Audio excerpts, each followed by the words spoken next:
And we're back with another episode of the Lakers Fast Break podcast. It's Gerald Glassford coming right back at you here from Lakers Fast Break, Pop Culture Cosmos, where we cover the latest news and trends in pop culture each and every week, twice a week, wherever you get your podcasts. Got a new Pop Culture Cosmos coming at your way here on Monday, so look out for that wherever you get your podcasts. Also, as well, Inside Sports Fantasy Football. We'll be covering the NFL playoffs. Going to get Chris Sardieri and the gang, hopefully Joe and Sean as well, to cover the football playoffs for you as well on Inside Sports Fantasy Football this week, wherever you get your podcasts. Also, as well, of course, don't forget John Costin's here, Clutch Talk and Lakers Corner. He's a little bit bummed because the heartbreaker, as Blue Magic says it. Go ahead and check out.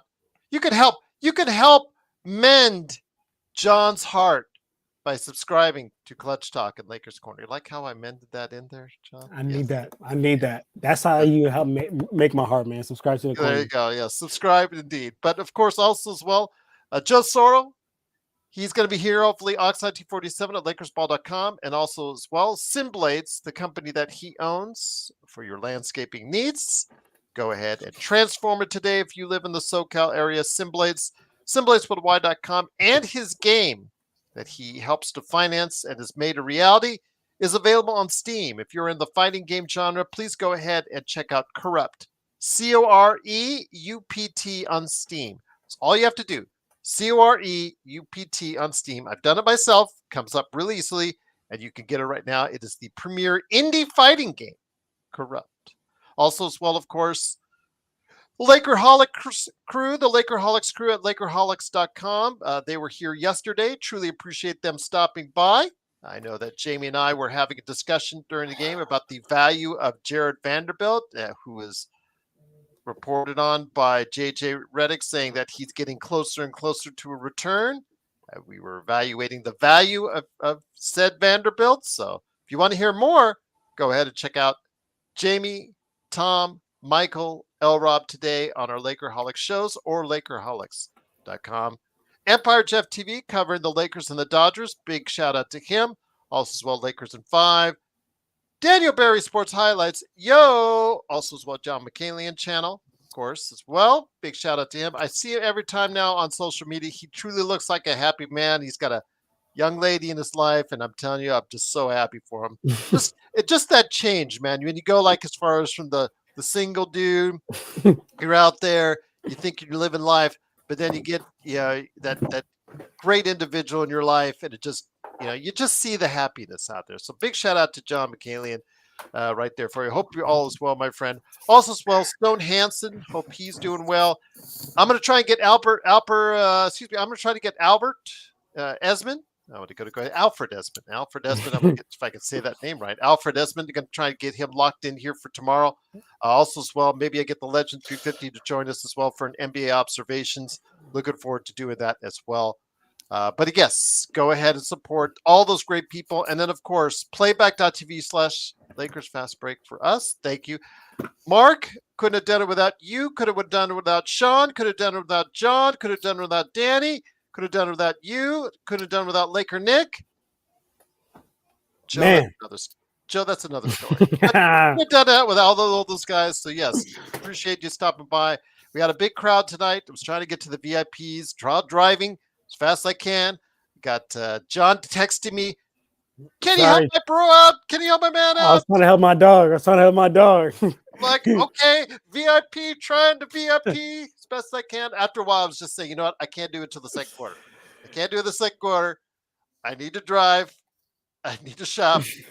I'll be there as fast as I can. All right, there you go, Adib. But also as well, of course, go ahead and make sure you like and subscribe. Please do so today. We're now over 2,010 subscribers strong, so please support us by subscribing. And then don't forget, $2.99 is a membership. That's all it takes, just $2.99 a month to help support us right here at the Lakers Fast Break Podcast. A lot of people out there are upset. I'm going to say this. I'm upset. I've got nothing but positive things to say about the Lakers. Yes, they had a terrible first quarter start, but they could have just folded. Absolutely. After that first quarter. Absolutely. They decided to come back strong. They made a charge, almost tied the game. Couple mistakes down the stretch, but you know what? If we play this way, we should absolutely have that split in Texas we were talking about. A lot of people did not expect to be competitive today against a very good home team in Houston. And you know what? They gave Houston much more than they could handle. They came back on them with a very strong third quarter. Big shout out to the starting crew for the most part, and then also Dorian Finney-Smith off the bench because basically the Lakers only had 6 usable players that made contributions tonight. Yes, there were some lapses. Yes, there were some mistakes first quarter and then down the stretch. Max Christie not realizing the time, not calling a timeout, or not lobbing the ball up for LeBron James while LeBron James was trying to call a timeout and a crucial inbounds play.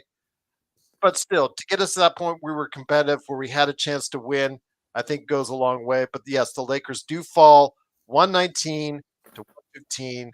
They are now 20-15 on the season. They fall down, I think, a little bit down in the Western Conference right now. They're still listed at tied for 5th, along with Dallas, who they play in a couple days.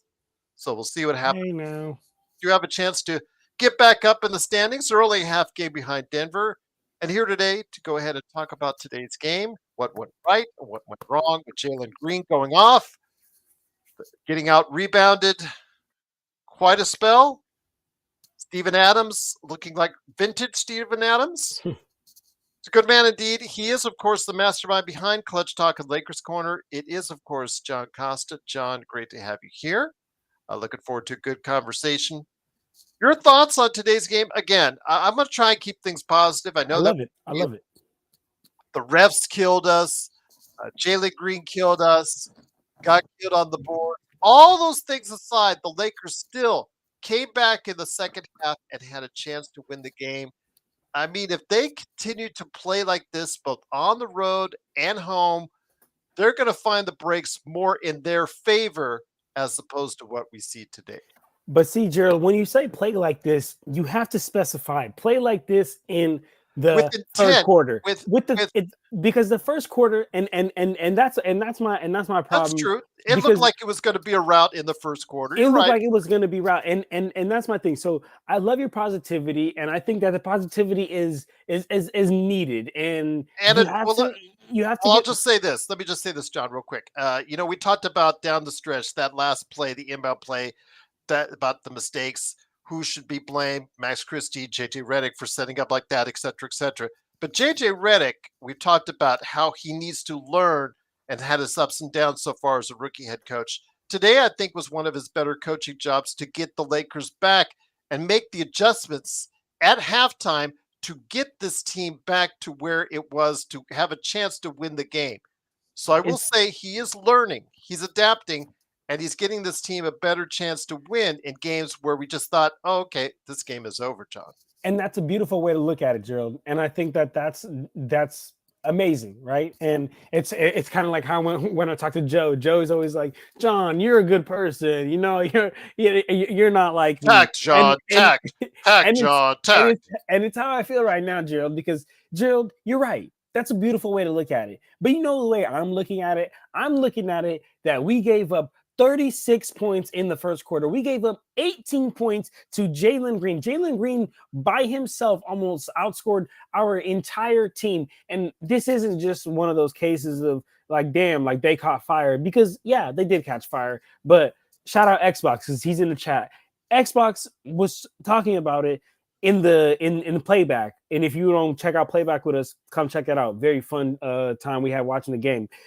He talked about, do we realize that Dylan Brooks started on Anthony Davis in this game, and Anthony Davis wasn't even being aggressive enough, wasn't trying to go inside, wasn't trying to initiate the offense. And this is what I talked about that game. I think it was against the Cavs, or might have been the game after the Cavs, where he got really abused against the Cavs. And I was just like, I was talking about how like, when I made the comparison to Jokic, it's like when Jokic has a player that's smaller than him, or Jokic is a player that can't match up with him, which is almost everybody, but really just, I mean, like as far as height and strength, he takes him to the post and doesn't do anything but just lower shoulder and move him out the way. And that's the kind of I don't even see that once from Anthony Davis with Dylan Brooks on him.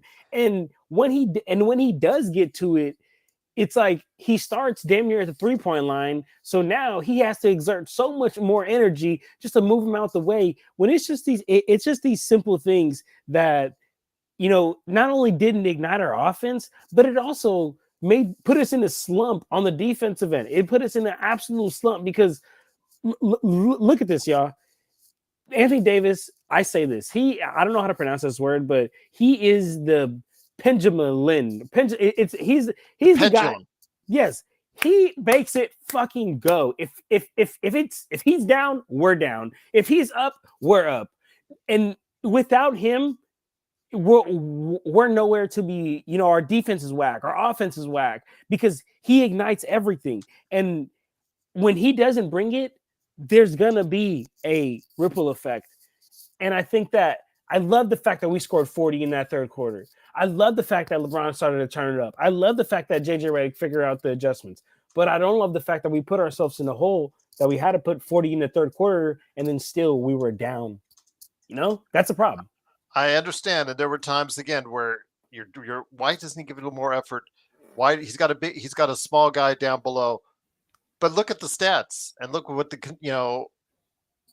it's just hard to really go at AD today because you're asking for a guy 30 points, 13 rebounds, 5 block shots, and you still feel like he left something on the table. Absolutely. I think that's probably what I'm saying here is, because we just heard from you, you're just hearing all the negative, but I'm just trying to put in the positive that he did make a major contribution team. He even did something I don't like him doing, and that's shooting 3-pointers when he made 2 of 4. Major. I'll give him credit, and I don't still. If you ask me, I still don't want him shooting 3-pointers, but yet he made 2 of 4. He's still only 31% on the season. Again, I don't want him shooting 3-pointers, but he did, to his credit, make 2 of 4. He did score 30 points, 13 rebounds, 5 block shots. He does so much and is asked to do so much on one end of the floor. Let me ask you this real quick. I understand. I don't want to be too hard on him on days where he does look effective. There are the days like Cavaliers where we got roasted because we were so hard on AD. But today, at this point, I think, again, he did get beat. There were some choices he could have made better. But then again, that's for the entire Lakers team. Gerald, real just quick. A couple different choices would have decided. Gerald, do you want to be good or do you want to be great? Do you want to be good or do you want to be great? I don't know. 30 points and 13 rebounds is pretty great. See, I feel like you're missing my point to what I'm saying. I'm giving him his credit. I just said amazing third quarter. We put up a great 40-point third quarter. But Gerald, we lose this game by how much? We lose this game 115-119. If AD has a half dominant first quarter and dominates, I don't blame you. I'm 24. Dominates fucking Dylan Brooks. Does this game change in your mind? Again, when a 4-point game, just a couple decisions, and yes, it could have. The inbound play could have been done better. Yes, AD make a couple different choices. LeBron make a couple different choices down there. That terrible shot, that 3-point attempt he took, like less than 2 minutes left, that he was just trying to do the one leg thing again. Yeah, and it was just like, what are you doing, man? What are you doing? Get a smarter shot. The fact that they were, with less than a minute left, they seemed like they were taking their time, John, setting up these plays, and I'm like, I've got Xbox screaming out there, hurry, man, take the ball up the floor, hurry. Just these little things, they add up. And again, it's a team effort to bring them all back. JJ cooked a good plan for the second half. Again, that first quarter, like you said, is a big, tall story of this. Had they not have to overcome that entire, that lead, had they kept it closer in that first half, could have been a whole different story. Had Anthony Davis hold on. Made it pay. Shut up, Joe. Stop acting like an idiot like you normally do and get on the show. God. Idiot. Oh man. you got to trademark. Your brain is slow. Your brain moves like a snail, man. Oh, there's Joe. Oh, there's Joe. Oh, there's Joe. You guys are hilarious. But look, Gerald, all I'm saying is, had Anthony Davis made Dylan Brooks pay for trying to guard him early in that game. And how did he come out Oh, with speak of the energy? devil. I think it changes everything. And there goes that man. Mama, there goes I that just love man. the fact that, when he comes on, it comes on with my name. And I'll just leave it at that. But My it's, of name. course, I it can't is, see my name. It's got the scrolling thing in front of it. you put it, it's on there now. Your name's on here. But also, I'll put you up there. How about I'll put you up there and I'll put me down here. So there you go. Of course, it is. John, let me go ahead and let you finish up before I take it over to Joe. No, I mean, nothing to finish up on. What I mean, for initial thoughts before I get it off to my dog Joe, just it just pisses me off with Anthony Davis. Again, not saying he had a terrible game. Appreciate him for the 30 points, 13 rebounds, great third quarter. But I'm just now nitpicking between good and great, and what could have really got us the win in tonight's game had he abused. Because again, we lost 4 points. He abuses Dylan Brooks for those 3-4 possessions that he's on him early in that game. I think could have a total Couple more outcome in this game. rebounds instead of giving him up to, giving him up on the offensive end. I agree with you. I mean, Steven Adams killed it on the boards today. 7 offensive rebounds. You just cut that down in half, you win this game. But Absolutely. once again, it is the Lakers falling 119 to 115. They're 20-15, still 5th place in the Western Conference. And here today is a good man indeed. A guy I know we go back and forth, but I truly appreciate him stopping by for playback.tv/Lakers Fast Break, and here and everything he does for us here at the channel. It is a guy impressive. I like the hoodie. It's really good, man. It is, of course, Joe Soro. Joe, great to have you here. Riding high on more Dodgers acquisitions. Looking good there. But your thoughts on what's going on with the Lakers? Again, this is a game that they came back strong in the second half. Made some errors down in those last couple of minutes. I would have liked to see them take back. But again, getting in the position where you can beat a team, one of the best home teams in the NBA, a team second place in the Western Conference, and staying right with them. If they can play like this again, Joe, and put these games together, we've got ourselves another good month ahead for the Lakers.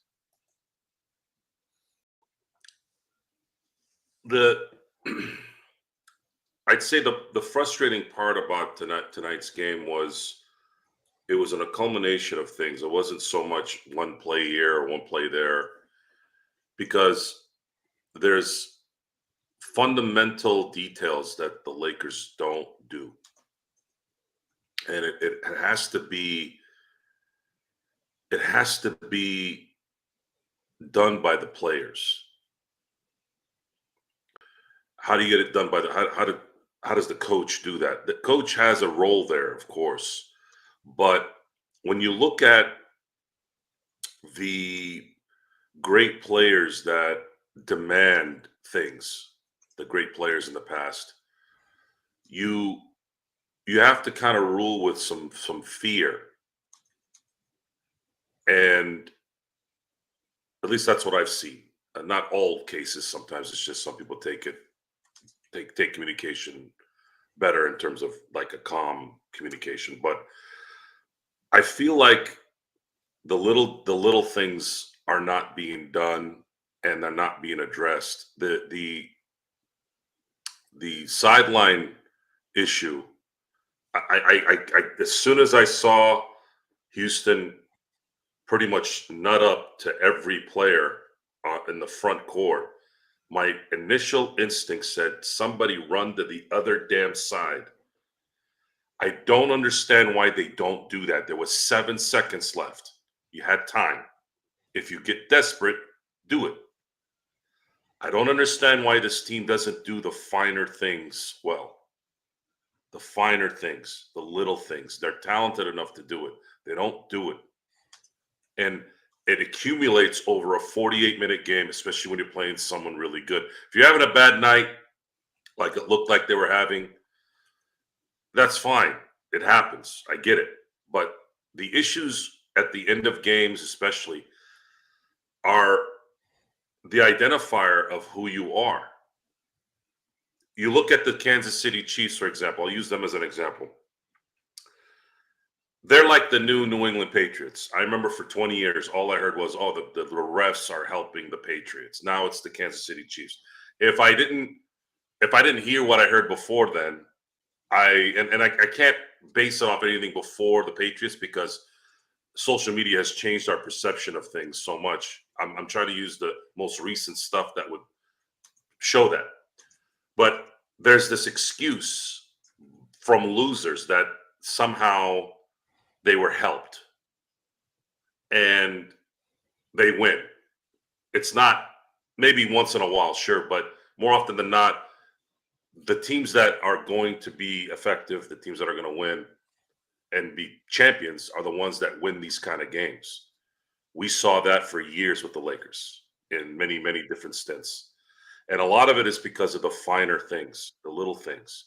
If you're not able to inbound the ball, you can't even inbound the ball. This isn't the first time they've screwed this up. This was the worst one out of all of them, but they have a problem. And why would you put the ball in the hands of Max Christie?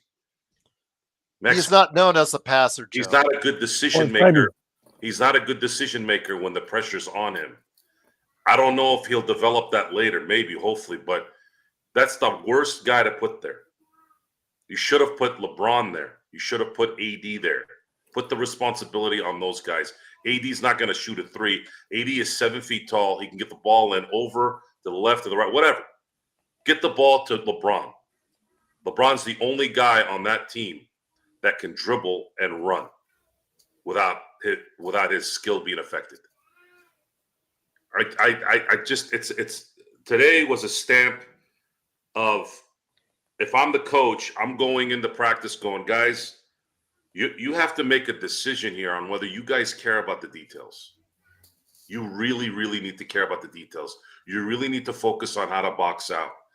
3, 4, 5, 7 scenarios in the game. If you do the fundamentals, you're not getting out rebounded. You're not going to have an issue with losing your guy. It's so many little details that make so much of a positive effort in the right direction. And it's not there. It's not there. They're winning on talent. They're winning on maybe a little bit of the parity in the game in the league, but I would be stressing that if I was JJ Redick at this point. Let me ask you this before I bring back to John. Jalen Green exploded for 33 tonight. Again, as we were talking to Frank at the Chop Shop, Jalen Green is a very divisive player amongst the Houston community for all those reasons. One day he looks like that top pick in the draft. The next day he looks like just a guy that's just trying to get his own buckets and get his own stats, and it doesn't always look pretty. Today, the Lakers just didn't have much of an answer to stop him. What do you do when you have a guy that's going off like that? I mean, especially from 3, 5 of 12 from 3. He was hitting almost from the logo threes and all that. Just an excellent game for him. But what can the Lakers do to slow him down? Because there was a period of time in that late third quarter, early fourth quarter where they looked like they had an answer, but he turned it up once again late in the game. Well, the first quarter was one of those zone moments for a player. Every decent, really good or great player is going to have one of those moments. You have to weather it. And they did, because he was really, I didn't really notice him as much after. He did have effective, moments, but the Lakers lost this game tonight. They lost the game tonight. They competed. They were making shots from 3 really, really well. They're on the road. That was very impressive there. But they lost tonight due to fundamentals. The little details were not there. If the little details were there, they would have won this game. And the little details are angles, bounce passes, knowing where you're supposed to be, knowing where you can throw the ball inbound. These are all things you have to practice. You think Kobe got, when Kobe would talk about his, and I'm going to use this as an example because it's a Laker thing and it's Kobe, but let's discuss this real quick and then I'll let it go to John. Guys, Kobe was at practice, not just shooting, okay? He was doing stuff like that, making sure his footwork was right, making sure he knew where angles he could work with, what his teammates are going to do, what his teammates aren't going to do. There's so much to this game from a mind perspective. It's and then at the same time, it's also how things react and how you can make them natural, where you're not thinking about them.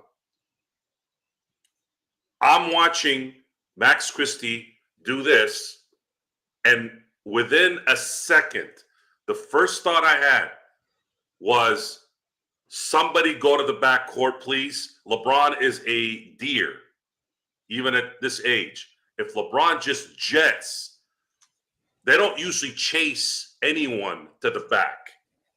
Get the goddamn ball in. You have 7 seconds left, and LeBron James is the one guy in the league. There's more, but for sure one of 10 probably that I feel comfortable with him running back with the ball, because he's a freight train with control. And if he wants to stop and shoot the three, if he wants to get to the basket, you're down 2. Were they down 2 or down 3? They were down 2, right? Or they were down 3. So then at that point, then that point, he's running back, create some separation, boom, hit a 3, maybe. Not even just that. I mean, just him going downhill. You got to, and you got to know, like, I'm telling you this, guys, when we say certain players are not NBA players, it's not always physical. Everybody in the NBA can play basketball, okay? It's a mental part. It's the knowledge part. It's, are you prepared? Why didn't he call a timeout? He should know this. This is a Max Christie problem. Now, is J.J. Redick going to go in the locker room and say, damn, I should have told Christie that we had another timeout? No, that's not how it should work. Max should look at the sign and go, oh, okay, we have a timeout. If I can't get the ball in, I got to call a timeout. My entire basketball life, every time someone can't get the ball in, they always call timeout. Why did Max Christie do it? Because he panicked. And that stuff can't happen. It can't happen, right? It can't happen. This team has no margin of error. They got to fix this. They got to fix these little details. There's no other way.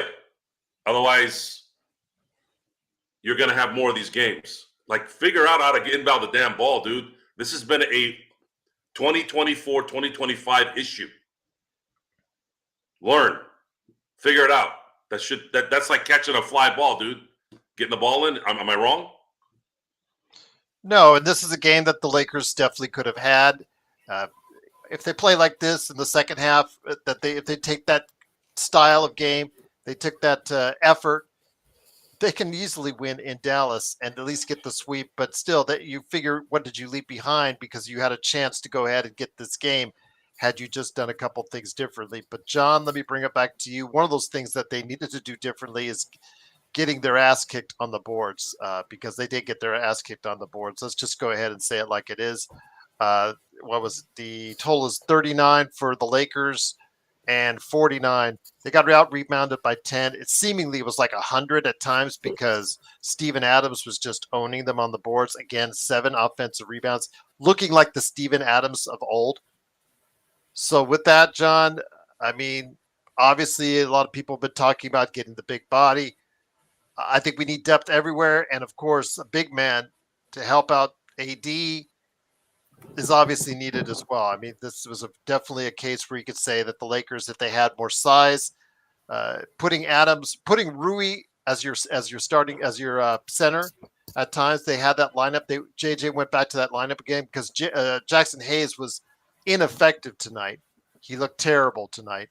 And in so doing, they went back to Rui at the 5, and they paid for it, John.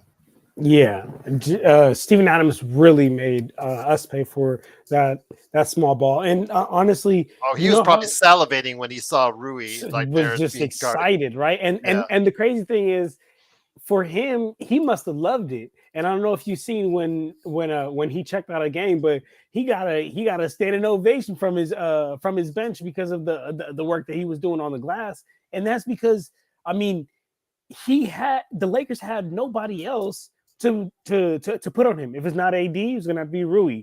And Steven Adams felt great about both.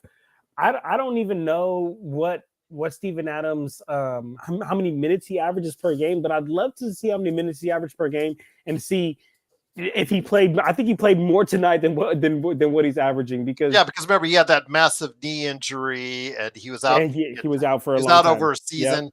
Remember he got traded. He did it with Memphis, and he got traded to yep. Houston while he was While still injured. recovering from the ACL because it was a contract deal.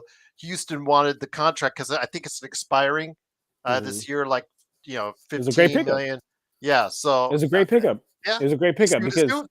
Yeah, I mean, exactly. You see what he's doing. He provides. I was talking about in the playback how he's probably one of the best like screen setters on this league, and in basketball, if you could get a good solid screen, that could make you wide open. To be honest with you, so you get a great backup big who can tear up other teams for starting bigs in a league like this, and you get somebody who can easily create offense for you because of those screens. Love to see it for the Rockets.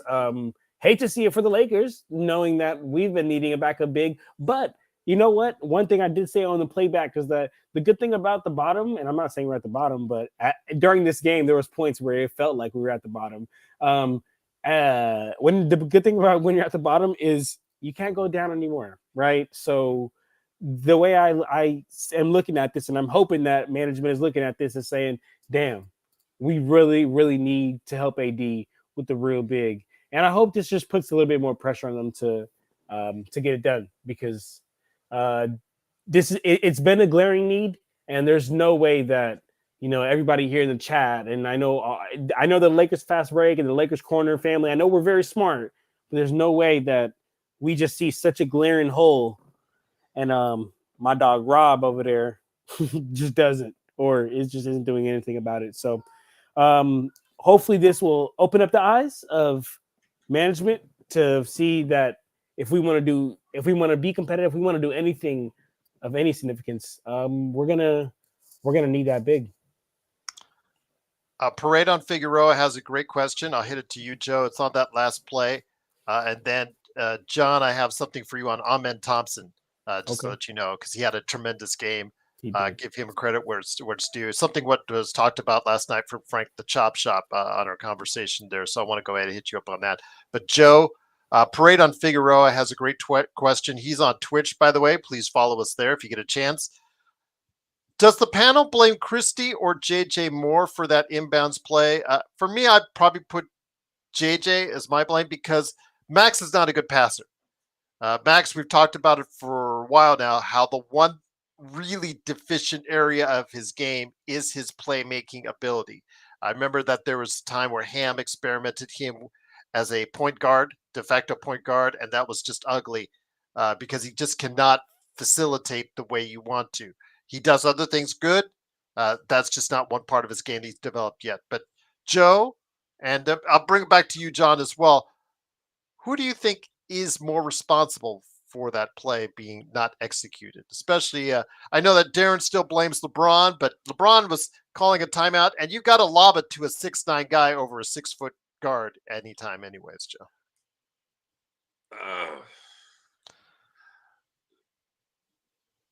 I have to blame Max first. He is the guy that made the mistake, but I think JJ's issue is the preparation on this issue that they've had. JJ needs to fix this problem. He needs to set maybe a 2-hour a week schedule where they inbound the ball. It's unacceptable. This isn't the first time. This was finally, it came to a head tonight. He should have had AD take the ball out. I would say, to me, LeBron, because there was enough time on the clock where you could have got. You could have LeBron do it, but I would have a play where LeBron inbounds it, but he's got to get the ball right away. Yeah, that's what I meant. Because you see, anything under 5 seconds, no, but over 5 seconds, I would say that's an option. But even in that case, it's still kind of risky. 7 seconds is not enough. If it was 15 seconds, I'd say yes. I would have had AD take the ball out, and then use the other side of the damn court if you get desperate. Or you knew you had a timeout, didn't you, Max? Maybe that was JJ's issue. Did he tell Max, hey, you have a timeout, call a timeout if you don't get the ball in. Don't take a chance. It's just not I've seen a lot of basketball in my life. Even that pass that you noticed, Stu Gerald, when we were watching the Dorian Finney-Smith pass, when he was almost trying to break, he stopped and threw it in between two Rocket players to LeBron. Now it just happened to clear those guys, but I'm like, what are you doing? Those are signs that I see throughout a game. That one was a bad one, probably one of the worst ones I've seen that actually worked. So it wasn't as bad, but these are the things that I don't understand what these coaches and these teams are doing. Their preparation is horrible. And I'd like to think that LeBron, being this basketball IQ guy, I would like to think that this guy would be pressing his players, hey, get in the position. Hey, do this. What the hell are you doing giving me the ball in between two guys? I mean, I used to see one of those mistakes every now and then. And, man, I would look at Phil Jackson. I mean, it was pure comedy. It was you knew what was coming. As soon as that ball stopped, and you all know how Phil used to walk, right? He had to shift his hips. Man, when Phil got up, when you did something stupid, I was like, oh my God, get the camera on whoever that player is, because he's either gonna get the look or Phil's gonna do that dad mode where he's like, really? Somebody's in the chat. Watch out. That there's a new one, Joe. There's a new one. Who's in the chat? Christian Paul something or other. He called you basketball IQ, then just laughed at you, and then said fanboy pleased. There we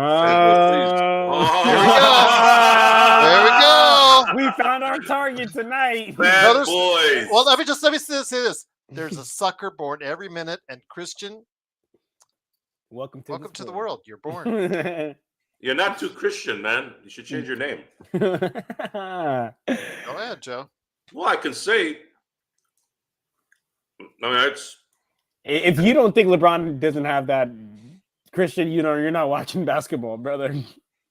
The details is the most important thing coming out of this game. The little things matter. This is a legitimately contending... Oh no, we won't block you, Christian, because you're not doing anything offensive to our chat.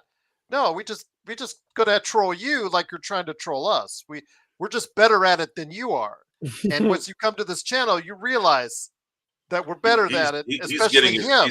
Especially him. He's getting his attention. That's what he's here for. Yeah, that's what he's here for. Joe will call you out. Don't worry. The details are important, and this is what I took away from all this. They're going to have to tighten it up that way, otherwise there's not going to be a good ending. That's it. Okay, that's very calm. Okay, just keep your eyes on the chat, Joe, in case he goes off on you a little bit more. But it is, of course, the Lakers fast break. The Lakers do win 119 to 115. Again, could have had this game. A couple things changed. But, John, I want to bring you to Amen Thompson, who really had a strong game today. I know that we had a conversation yesterday with Frank from the Rockets Chop Shop. And in doing so, one of the things he said, this team, he felt, in his opinion, was offensively challenged. And Amen Thompson, as his game grows, what are the things that are going to, that has to improve, his shooting, things of that nature. He didn't get anything from you from three, but he found other ways to impact the game. 11 to 19 for him, 16 rebounds. He affected the game in a much more positive way than I think anybody realized. He did hit that when LeBron and I think DFS were double teaming in the corner, Jalen Green for like an off balance three. That left him wide open to go ahead and do the putback slam as far as catch it on the fly on the, I think it was just an air ball. Those kind of things, that's what Amen Thompson does right now. And as you see him developing his game, he's going to be a special one. I think he's going to be a really good one for Houston. And if you could find any type of offensive consistency more like this, the sky's the limit for Ahmed Thompson.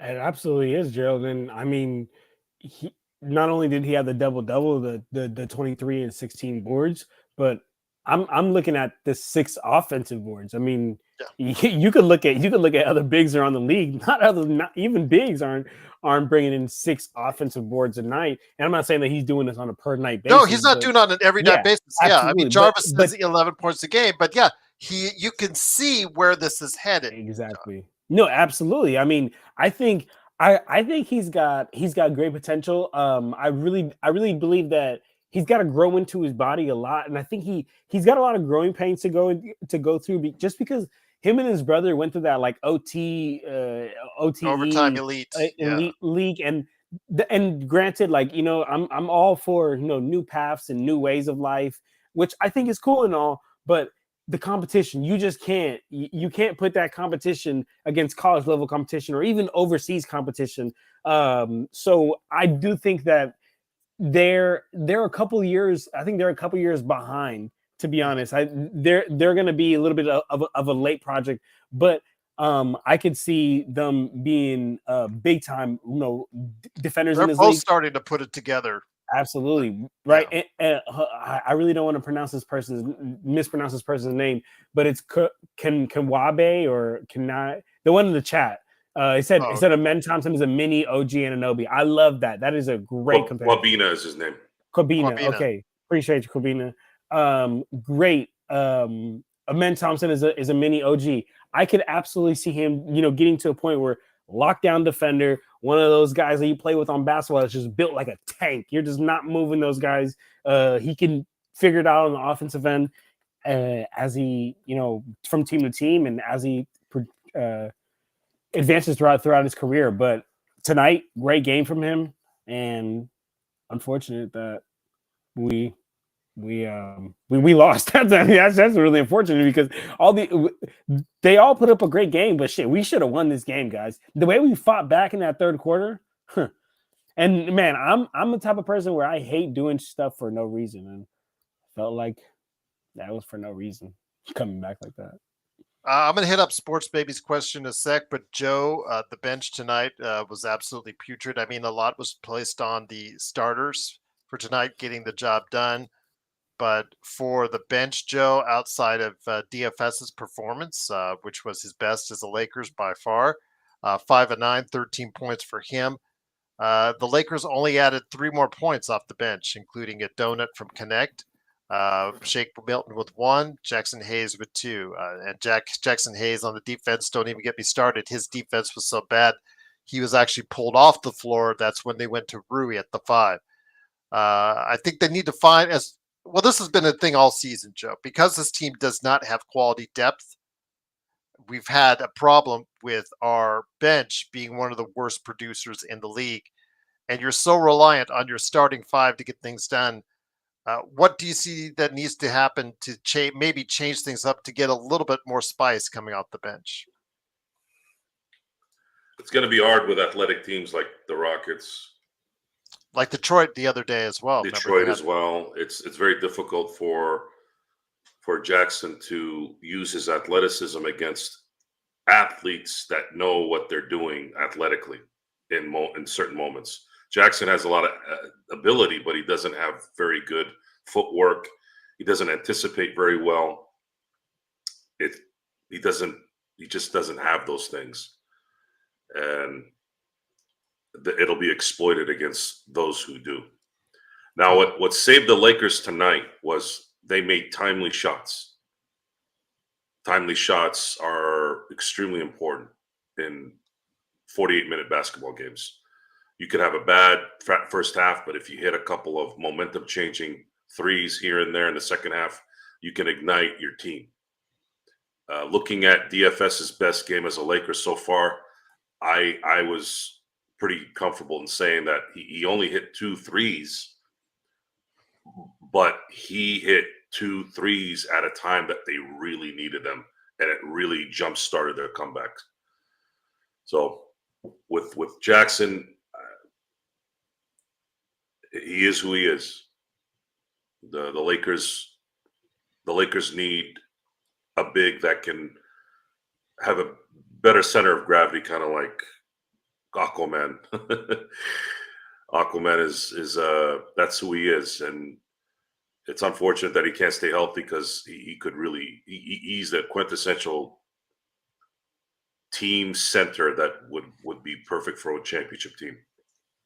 And that's really what the Lakers need. They need someone like that can frustrate the other team because number one, they can't move him, and he's able to do what the team needs him to do. Once again, Jackson Hayes is not that guy. Unfortunately, it's just I don't think it's. And I know you've been really high on him, and I don't want to. This is not just to me, your banter type deal, because I know you're really high on him, and I do want him to work out, but I have just not seen the same things that you have from Jackson Hayes. I really think defensively, he's just been more negative more times than not, and the thing is, for a guy that's 7 foot coming into there, trying to go ahead and anchor your defense coming off the bench, it should be a lot more stable than what it is when he's in there, Joe.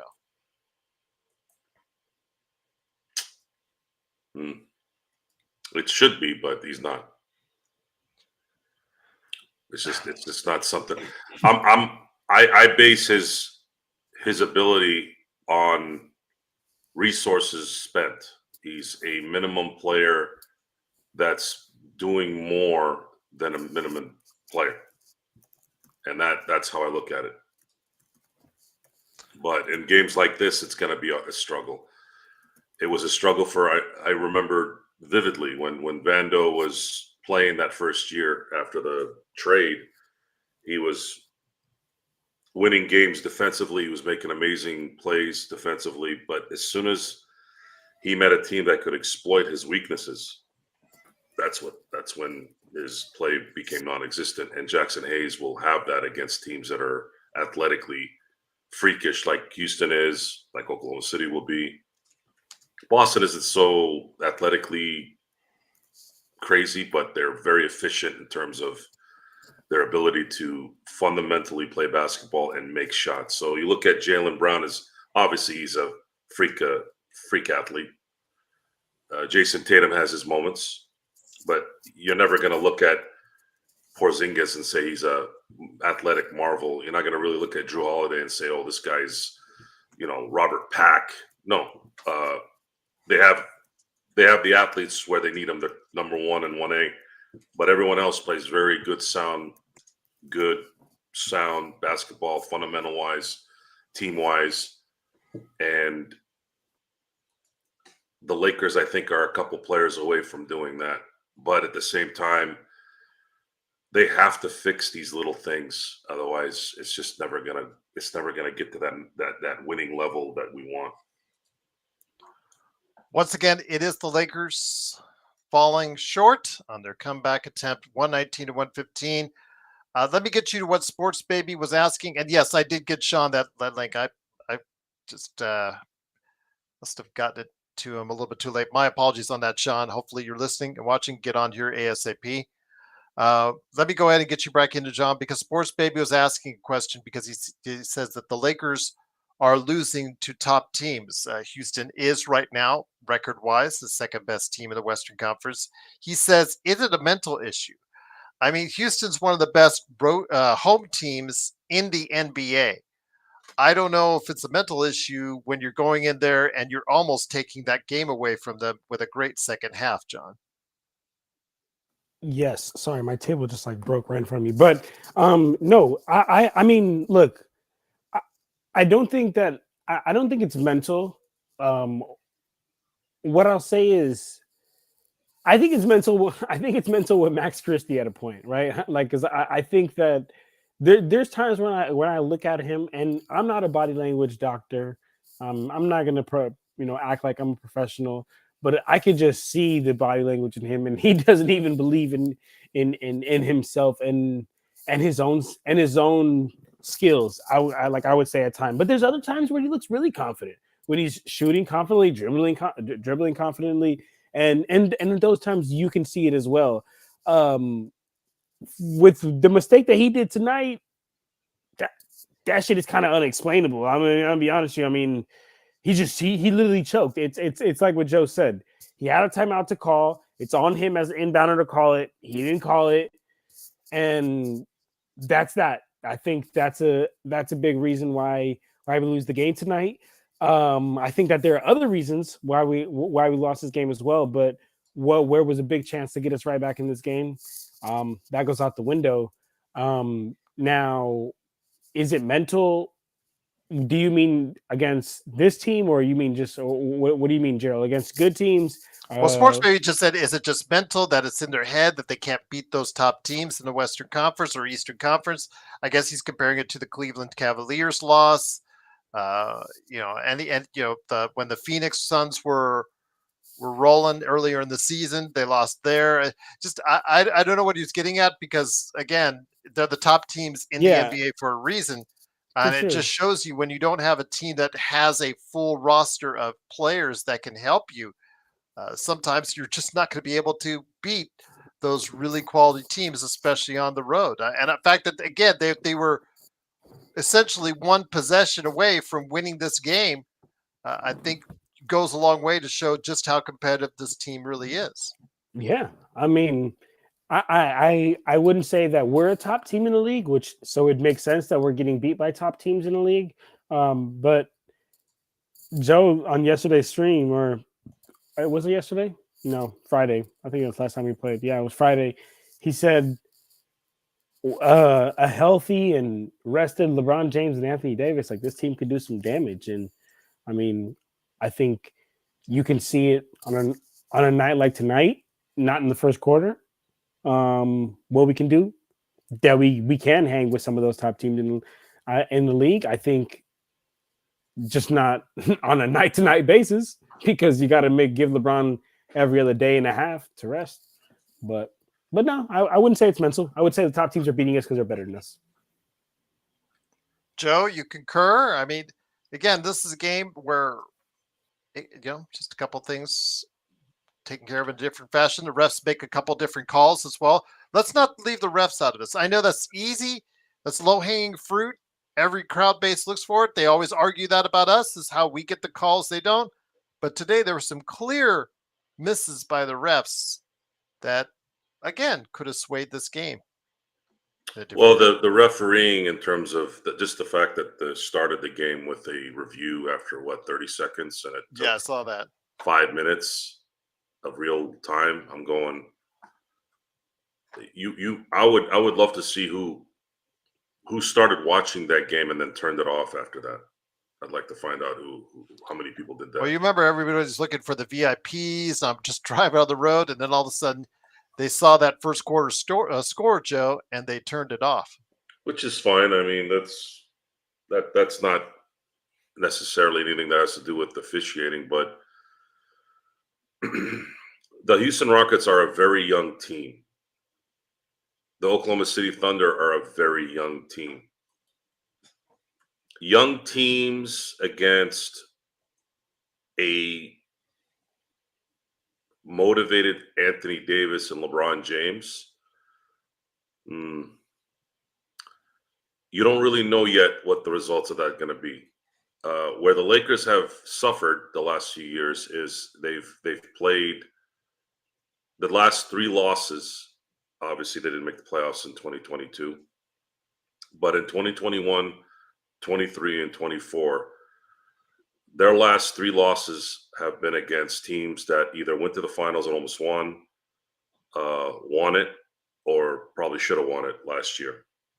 And a lot of that has to do with the fact that when you do have those veteran guys that know how to play in these kind of games in big moments, they're usually going to have a very good shot at winning.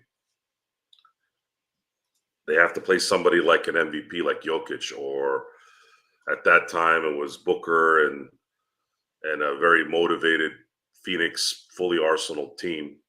CP3 was having one of his probably best seasons, believe it or not, that late in his career, and couldn't close it out. But again, it takes that kind of team to put the Lakers away with LeBron and AD.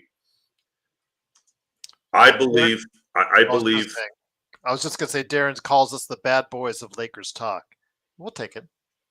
I believe that Rob, unless he gets a deal that really makes sense, I believe he's going to wait this out until he knows he doesn't have to give up too much to get a Kessler or a Valanciunas or any other center that might be available. And then they still need a scorer in the backcourt. They still need someone that can score. Those are the two things that this team desperately needs. And I think it would really, really, really give them a shot, especially if they end up getting even inside the 6, even if they end up getting a 6 seed, it would help them. So it's a lot of they're 20-15. They're 6 games away from being halfway through the season. I had chalked this game up as a loss, so maybe that's probably why I'm not too upset. I'm not too, because we just say get the split. Get the split. I don't like to do that either, too. Some of that because when you get this close, then you get greedy. Yeah. It's a good greedy, though. And I understand. Man, win the damn game, right? And I'm like, okay, if I'm JJ Redick, I'm like, all right, guys, we got to clean up some of this stuff. But, man, we got a really good schedule coming up. We have Luka not playing in the next game for Dallas. Let's win that game, get back home, and run the table home. They play well at home. And let's get this thing. Let's get this record. They can get to 25-16. Hey, appreciate you, Darren, for the compliment. But real quick, Sports Baby, he said, I still think it was a mistake letting go of D'Lo. I wonder what John thinks. I just want to respond to him because I appreciate you, Sports Baby. And here's my answer real quick. If you want a long story and like a 7-minute video explanation of what I really think, go on my Lakers Corner page. I dropped a video on it. But just real quick, what I just think is, I think it's unfortunate because I do think it was our best playmaker. I do think that he was the best player that we had on the team to initiate the offense outside of LeBron. We can't ask LeBron to initiate offense every single time down court. But now we're putting that role on AR, and I think that just at the end of the day underutilizes him because he's best used at that 2, looking to score. So that's just my take on that, Sports Baby. I just wanted to answer you, but we don't got to harp on that because I know we talked about that. Well, I'm just going to say this to add on to that. I know DFS had a pretty good game today, and I know there's probably the temptation that J&J will probably at some point put him in the starting lineup ahead of Rui. I think after what we saw today, that might be what we got. But when you trade D'Lo for what you did, it's now a lot harder to make that bigger trade because Joe even said himself, and I've said too, how do we think that the Lakers are going to be able to get to that level? Do we think a Kessler, Sexton deal, would that make it? I don't think it would put you at that level. Some people think differently, and I respect your opinion if it does.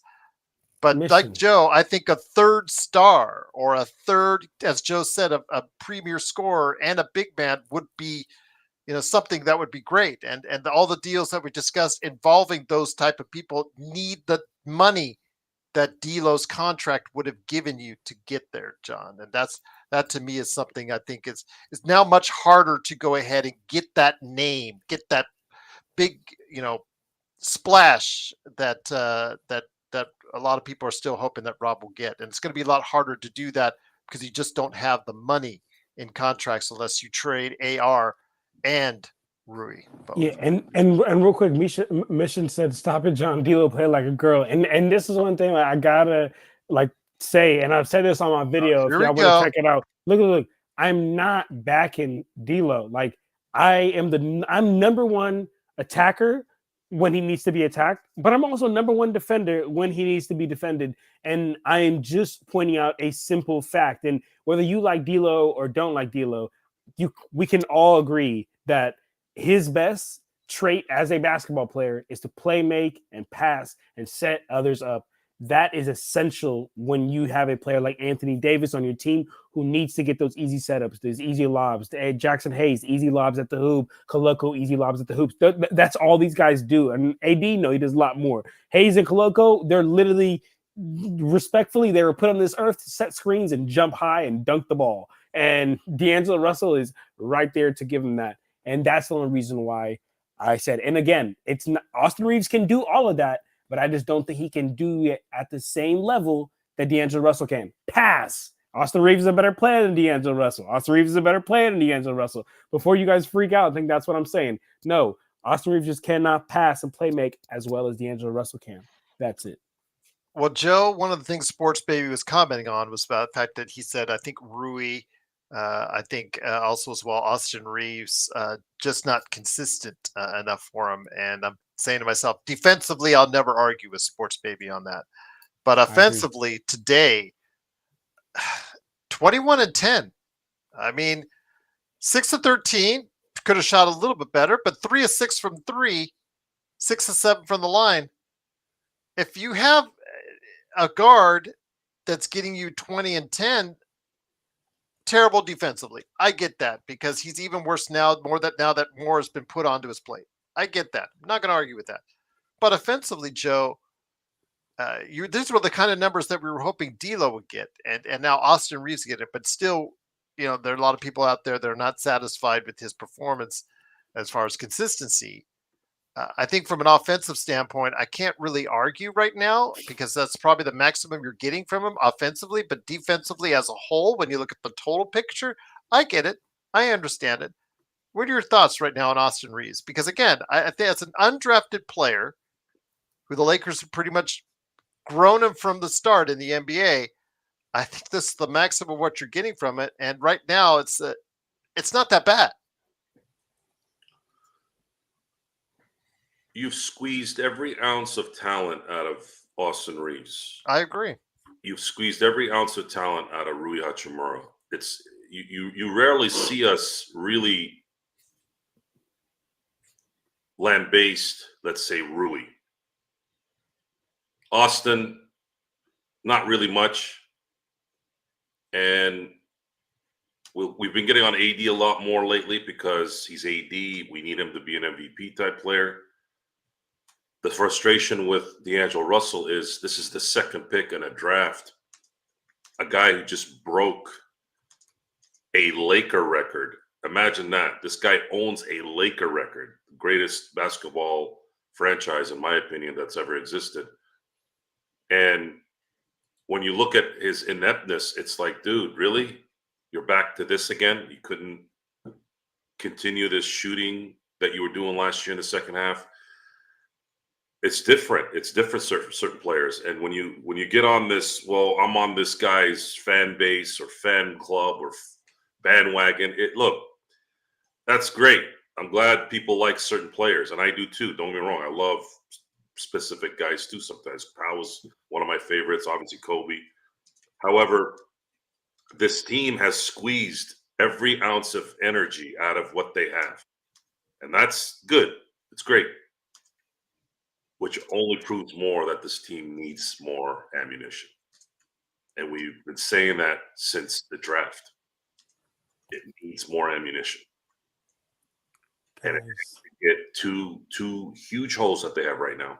So JJ Redick said that defensive rebounding was what killed them tonight. I can obviously agree with that.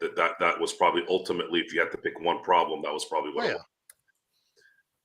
You can't do that relying on Rui Hachimura and Austin Reeves to do it.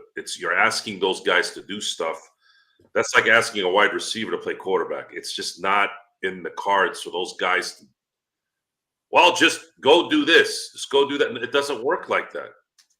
That's not their job. They can't do it. I can yell at them and say, box out and do that. I've done that. But that's because they're under the hoop already. That's what you're supposed to do. But I can't expect 5 guys to be at the basket trying to get a rebound, especially your guards or your small forwards. Guess what happens if that shot gets missed? Obviously, there's a free basket on the other side. There's a lot of things that come into basketball than just boxing out and making sure you do the right thing on a defensive rebound. This team needs a center that can take up space. We don't need a great rebounder, but We need someone that can take some space so that there's a better chance for those rebounds to go to us. And then we absolutely need a shot maker. Max Christie has improved, but he's never going to be a consistent shot maker. He's not there yet. I don't know if he ever will. I'm sorry, AR. He gets in a zone sometimes, but he's still not that guy. And I don't think he ever will be. Lakers need to cover those two holes before the deadline. Otherwise, it's gonna be like this the rest of the way.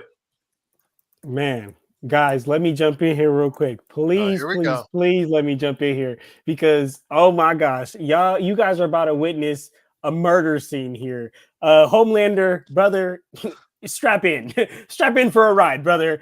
You genuinely think in your heart of hearts, so you could just either before I do this to you, you could just go in the chat and say, John, I'm sorry, I'm not really watching Lakers games. I'll give you the chance to do that if you want to do that. But I don't think you're going to do that. So let me go ahead and just kill you here. You want to talk about Austin Reeves' last 6 games? Go ahead. Let's go ahead and talk about those 6 games. Do you look at the turnover category on those games? Do you watch the games? And do you understand that basketball is not black and white? Basketball is not simply just numbers. There is so much nuance that goes on in the game that you cannot tell if you're just watching that box score or watching that quarter by quarter score. Austin Reeves does not have the natural ball handling and playmaking ability that D'Angelo Russell has. And if you cannot watch those 2 players and tell that, brother, I'm here to tell you basketball is not your sport. Try cricket, try soccer, try baseball, try any other sport because basketball is not your sport. D'Angelo Russell, one of the reasons why he was even such a high draft pick and even came into this league is because of his elite playmaking ability and getting others involved. So what in the fuck do you mean saying that Austin Reeves can pass better than him? No, the fuck he can't. Austin Reeves, you know why he got into this league? Not because of his natural playmaking ability, because of his ability and his knack to score, which makes him a 2, which is exactly why I said the point of he is better off as that 2. No, I am not saying that I'm not saying that D'Angelo Russell is a better all-around player than Austin Reeves, but D'Angelo Russell is a far better playmaker and a far better passer and a far better ball handler than Austin Reeves. He's not a better shooter. He's not a better scorer. Austin Reeves is a better scorer. Austin Reeves is a better shooter. And I would take Austin Reeves if you just asked me to pick one player. But brother, if you want to talk about playmaking, don't just look at the assist category. Watch the game. Watch the tape, see the nuances, and look at the turnover category because he's been leading the way all of those games that you just highlighted. And who is that? Is that Gerald or Joe? I'm doing it this time. I didn't want to do it right in the middle of the thing, but there was a couple points where like, ooh, ooh. Woo. Like that. Land the plane. Homelander, we got nothing but love for you, my friend. Hopefully, nothing but love, brother. Nothing but love. It's all good to lose sometimes. That's what just happened to you, but it's all good, brother. Oh my gosh. And on that note, it is, of course, the Lakers Fast Break. It is John Costa, Clutch Talk, and Lakers Corner, along with Joe Soro and me, Gerald Glassford. Thanks again for watching. I thought that was going to be what Joe would do to Christian earlier, but man, just have to wait long enough. There you go. Robert Wheeler alert, everyone. Here we go. Robert, we knew it was coming at some point in time, Joe. The question bomb that he drops always during our show. John and Joe. So please answer this too, John. After watching the Lakers play Houston, I know they lost, but do you honestly believe the Lakers would lose to Houston in the 7-game series this year? I think the Lakers beat Houston in 6. Let me answer YYC's question real quick because I did answer Robert's on the chat, but I'll talk about it as well. Okay. YYC asked, shot maker, a guy that can create his own shot or just know them down? I think he's talking to me because I've said that. You want to answer that? Yeah, because when I talk about Austin, I'm assuming he's asking, do we mean like a shot maker or No, I think that Joe said the one because Rodell said Max would never be a consistent shot maker. What does that mean? D'Lo wasn't a consistent shot maker. Rui isn't a consistent shot maker. AR isn't a consistent. A lot of inconsistencies there. Max has a lot of basketball left to play. And remember, he is a big time Max Christie stan. So was he asking what I I think I think All that's right, we let me should explain. we Let me should explain. bundle, we should bundle all the shot makers. Let me explain it. Max can't get to a spot and have an open shot. He doesn't have that capability. That's shot making. That's the ability to score. He can't get to a spot on a regular basis. See, the audience thinks that taking shots is easy. Oh, look, he took 50 shots. Oh, wow. I would score 20 points too if I shot 50 times. And the first thing I go is, bitch, you wouldn't get to try to take a shot. Have you ever tried to take a shot in the NBA? You have any idea how hard it is to shoot in the NBA when you have 6'8", 7-foot freaks hovering around you? Oh, you think because you saw Kobe shooting 46 times and Tracy McGrady and AI? Oh, yes. AI threw it up 38 times. Yeah. Could you imagine a guy who's 5'11 and a half shooting 38 times in the NBA and dropping 35 on your ass? You have any idea how hard that is? You think it was hard Kobe dropping that? AI. Try having somebody AI size owning guys that are 6'8". That's how good he was. It's not easy to find a spot in the NBA and score on a regular basis. It's extremely hard. You know how hard it is? Even LeBron doesn't do it. He doesn't have to. LeBron can get to the basket anytime he wants. Even LeBron can't do it. It's very, very, very hard. The Lakers need someone that can score anywhere on the court, can shoot the three, and can, at the very least, make the other team worry about that guy. Because if that happens, guess what happens to the paint during defensive rebounds or offensive rebounds? Sorry.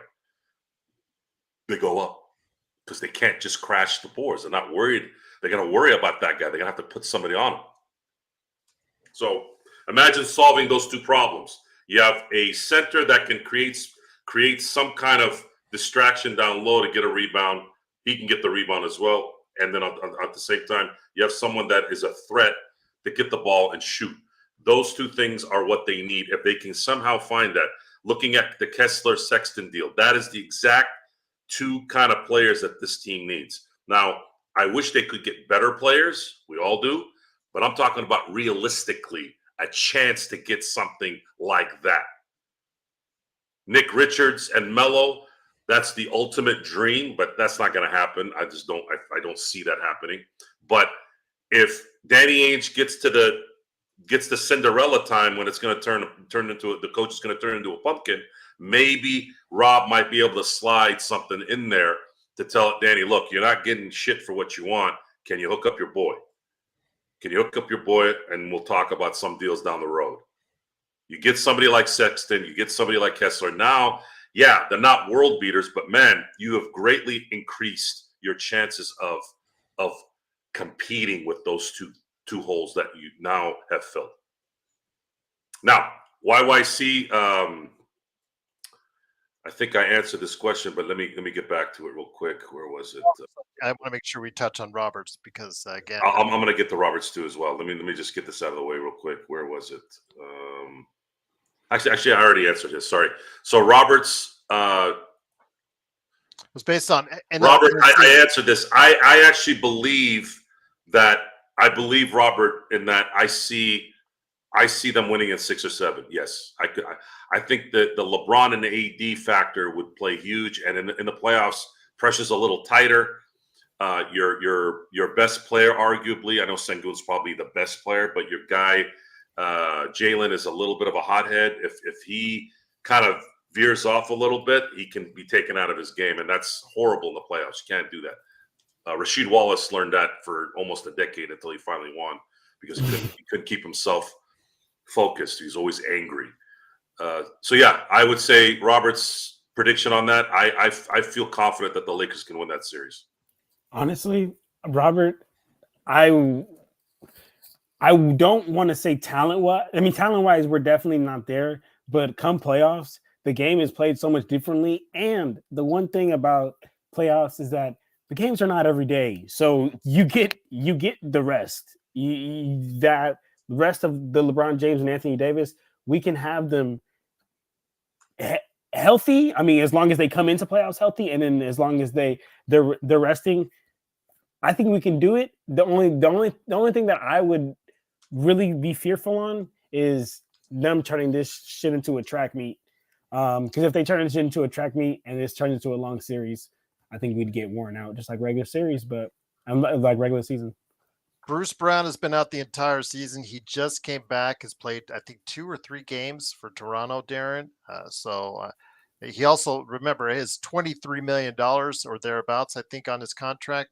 It isn't expiring.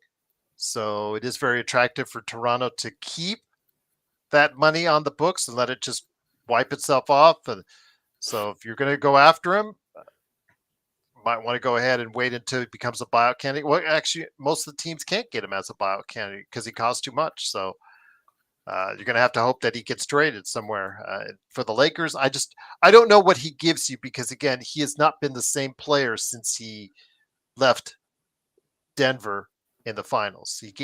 That's when he played. That's when he played his best, and I don't think you've seen anything close to that since. So, Homelander, brother, spent $23 million on him or thereabouts. I just don't think it's a wise move.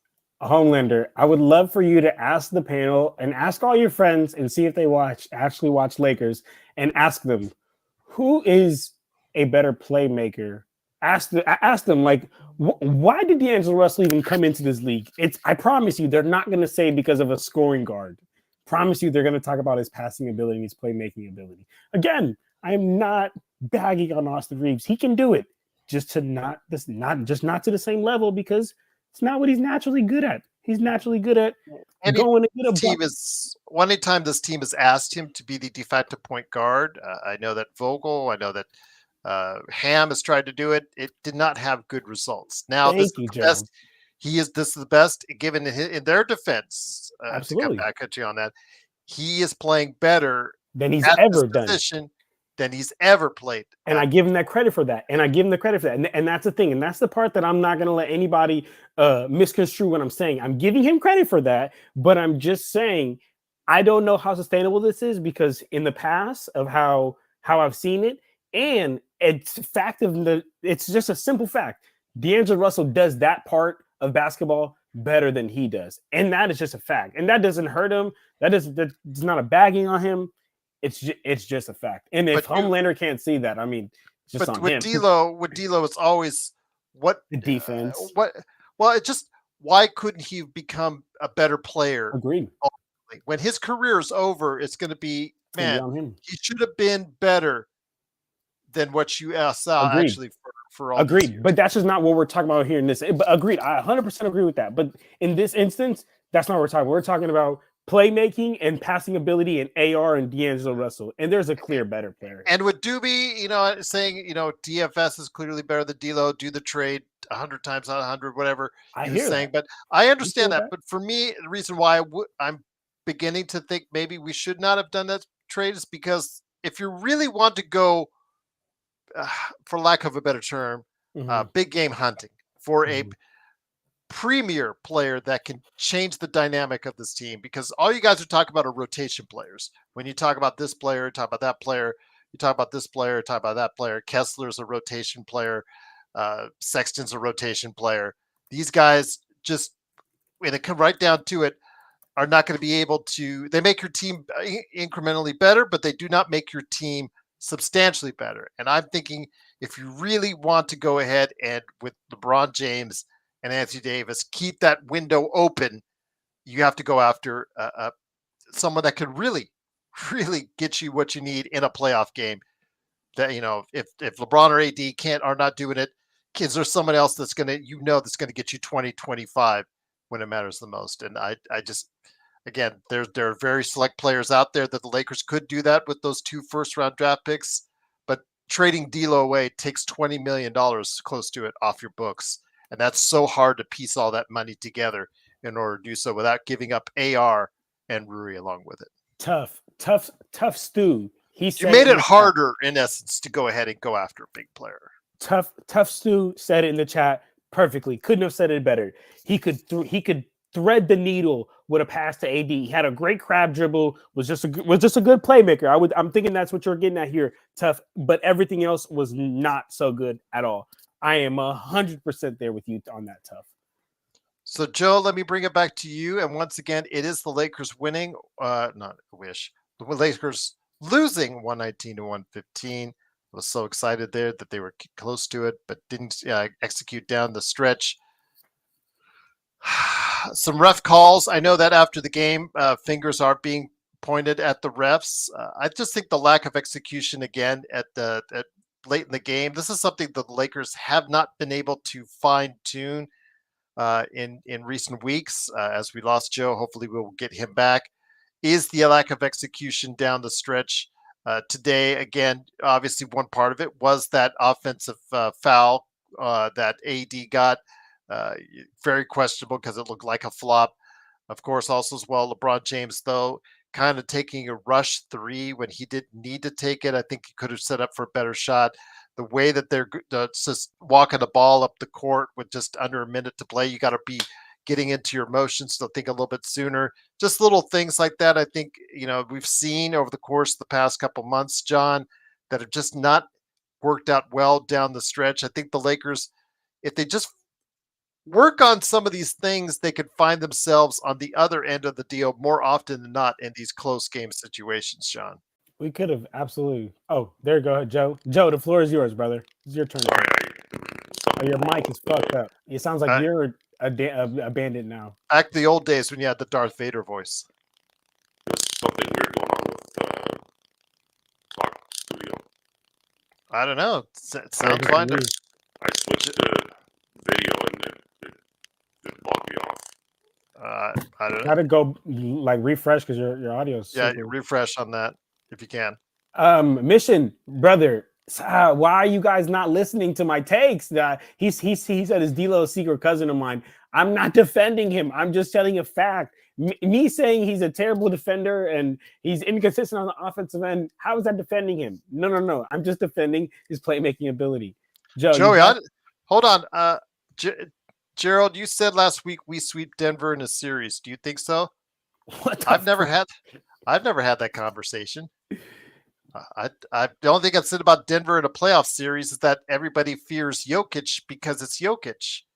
I've never said any. Please, Joey, I don't want to quote Joe here, but don't put words in my mouth that were never said. I never quoted about meeting Denver in a series. Please find it. If you can find it in the last week, I may have said something. Oh, you may have said, okay, when the Lakers played I guess maybe we referred to the previous 2 years ago when they had the most competitive sweep in NBA history, as people call it. I guess that maybe. I don't know. Please just don't quote me something that I never said. And no. So, by the way, I think that would be a very competitive outcome, but Jokic is still obviously the key in that series. But go ahead, Joe. Bringing it back to you, my friend. So what was the question you had? The question I had was, when it comes right down to it with the Lakers getting this team to where it needs to be, I mean, the changes that need to be made, if there's any, to get this team better, I think that we took the back and forth on D'Lo semantics. He's gone now, so you might as well just move on from it. But when it comes right down to it, Joe, this team still, they can take the split in Texas, and they could still have a really good month that could set themselves up for the rest of the season. They still need help. We've gone through that. And winning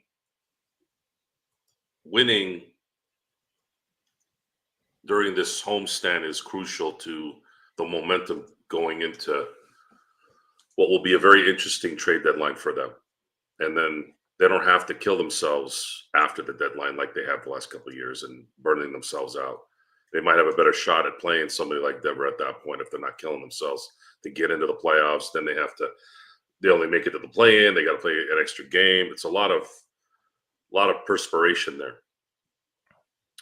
And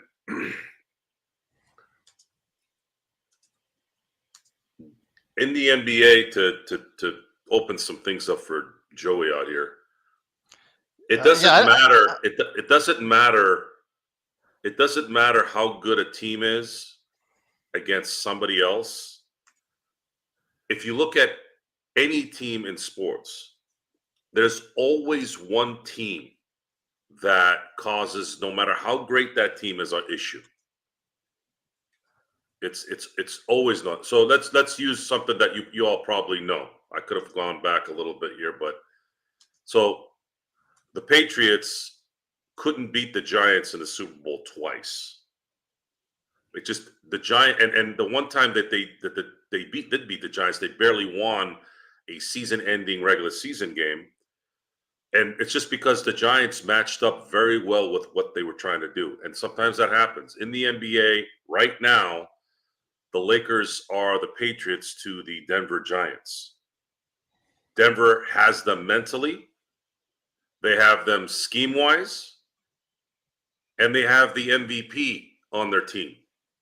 And this is as valuable a player that we've seen in the last 5 years to a team.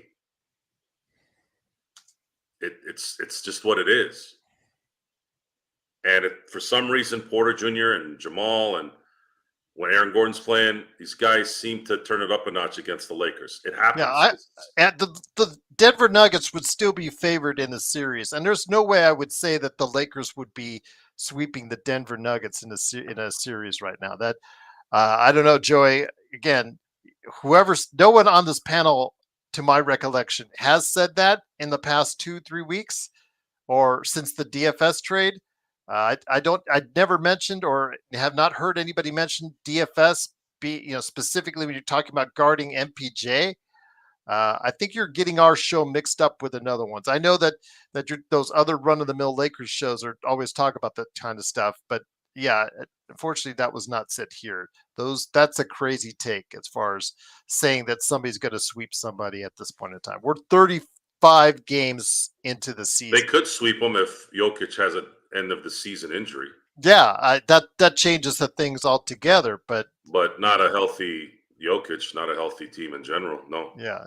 Until the Lakers beat these guys in the regular season, they're gonna have a chance here in a few months.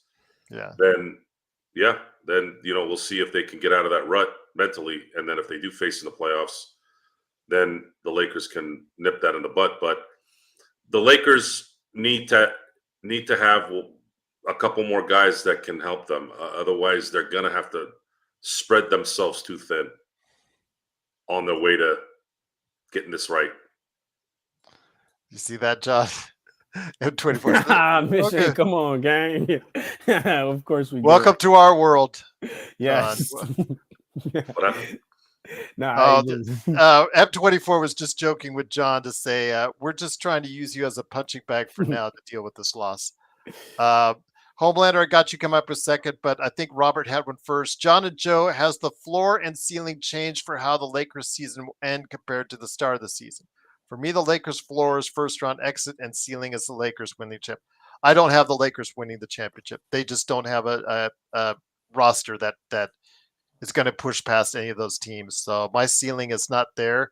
My ceiling has been raised. Obviously, when you pick the Lakers, as I did, for 9th place finish, you're now playing in a more competitive fashion. But yeah, I don't see them anywhere near a championship team at this point in time yet. Joey, did he really say that? It was Lakers Nation. It was Lakers Nation. Yeah, thank you, Joey. Okay, I'm not as bland as Trevor. I have actually personality. Trevor Lane. I have actual personality. Trevor Lane is, credit to him and the number of subscribers he's had and how long he's been doing it. But the guy is cardboard. Facts. Cardboard. Did he really say that? I wouldn't doubt it. Maybe all those older, white guys look alike. I don't know. I agree, Jarvis. Adebayo is terrible. I don't know. But I don't. Yeah, I also don't think that the Lakers No ceiling worries. is the All championship. that's forgiven. He said that the DFS trade would help lock down MPJ, and he said Denver lost to the Pelicans in Portland, so they are bad this year. Yeah, but back to what I said, it doesn't matter if they lose to Portland the entire way. The Lakers lost. The Lakers got swept by the Sonics in 2002. Still on the championship. Yeah. The regular season is They don't get marathon. up for every game. It's a marathon. It's not a race. It's not gonna. It dictates your destination, but you're gonna lose no matter who you are. You're gonna lose at least a handful of games to really bad teams or teams that are very inferior to you. Homelander is now switching to me. Gerald, what would AD need to do? Is it a mental thing, or is a Joker just tougher and better than AD? Well, I think it's a little bit of each. Again, when you have AD going out there getting you 25 and 10, in this case, he got us 30 and 13 and 5 blocks.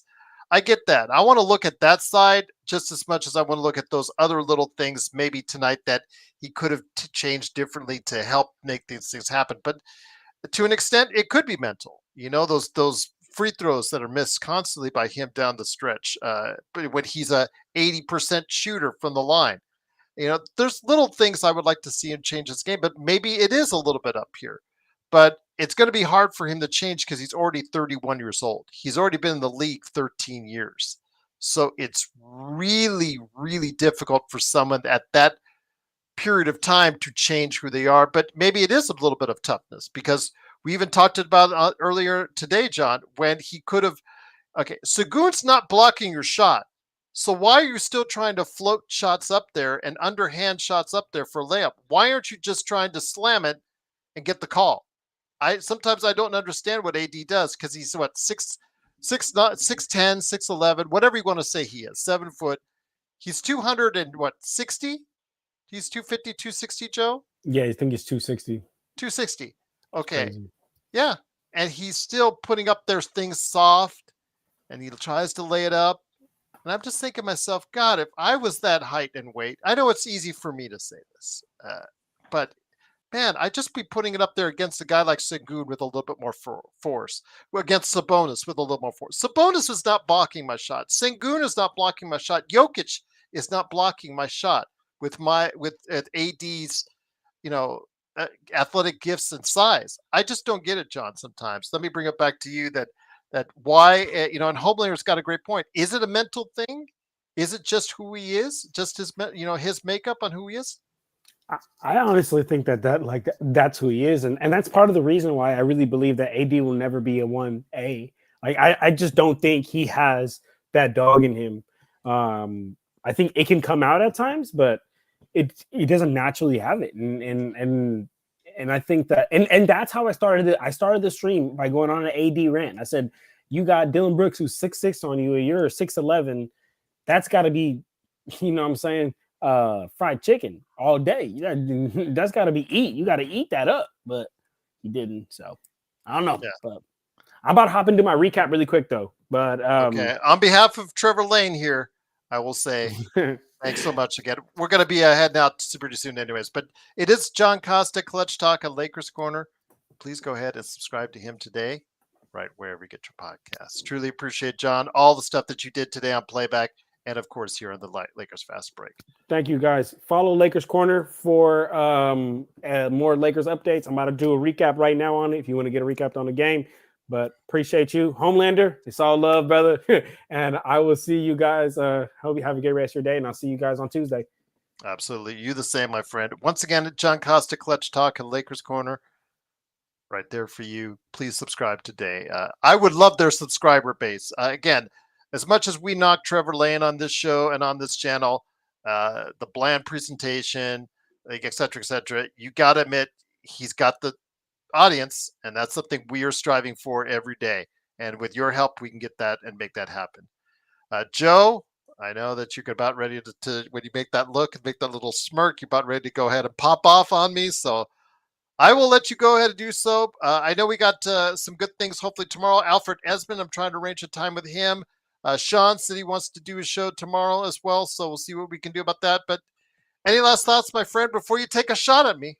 before we head on out? Flavorless chicken is what the other guy is. Some people like that, I guess.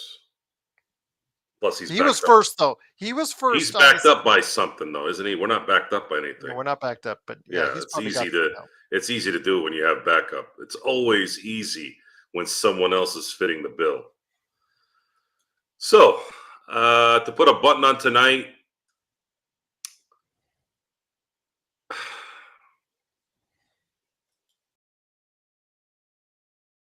the Lakers can't be yapping about the refs. I'm already seeing some stuff on X about how they're blaming the refs.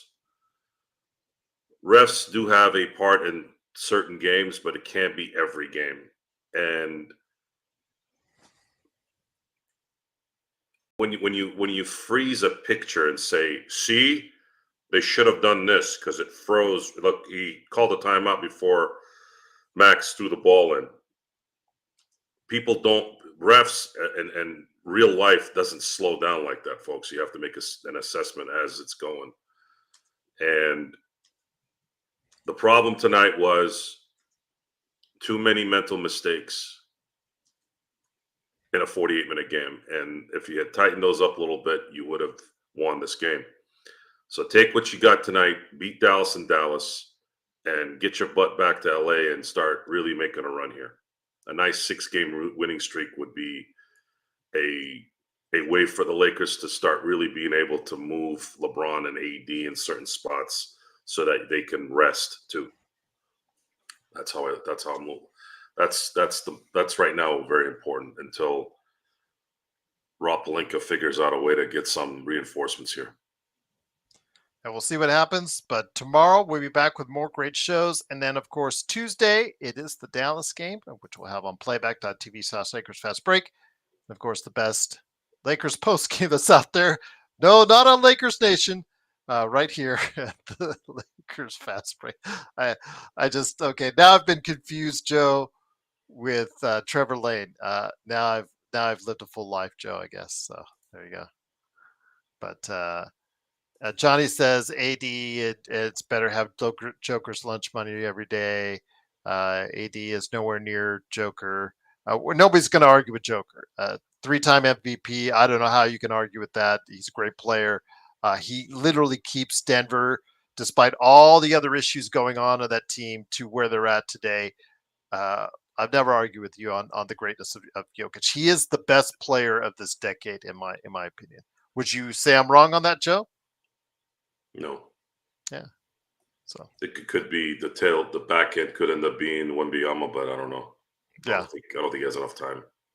I don't think he has enough time either. I think Wemby's years like 28, 29, 30. I think that's where we're really going to see Wembanyama shine out there. But it could be sooner. You never know. Johnny says, what are you talking about? Joker annihilates. Oh, he's just having a talk with the chat. So, yes. Please don't fight amongst each other. Just respectfully disagree. But again, I'm almost talking about air when I say that because you guys just don't listen anyways. But it is, of course, the Lakers Fast Break. It is, of course, Joe Soro. Please support him by going over to Steam and getting the Indie Darling Indie Fighting Game of the Year, Corrupt. Coreupt. It is available right now on Steam. If you got a Steam Deck, be rocking it right there for you on that, just like that OLED action right there. Sweet, right there. Again, it is Coreupt on Steam. And then, of course, also as well, he's got SimBlades, the company that he owns. If you lived in the SoCal area, he can help you out with the new lawn or more. Go ahead and check out what he does at SimBlades, simbladesby.com. The Lakers lose 119-115, but we'll be back with more great programming for you tomorrow. And, of course, all week, we are here. Darren says, Gerald, you almost banned me when I said something to that degree. About AD and Jokic. Okay, I don't remember, but all right. Jokic again, better than AD. We're not going to argue. But with that, it is, of course, the Lakers Fast Break. Truly appreciate having you here. Looking forward to seeing you if you'll stop by tomorrow. And in preceding days, make sure you go ahead and like and subscribe. You get that notification next time we go on the air. right here at the Lakers Fast Break Podcast.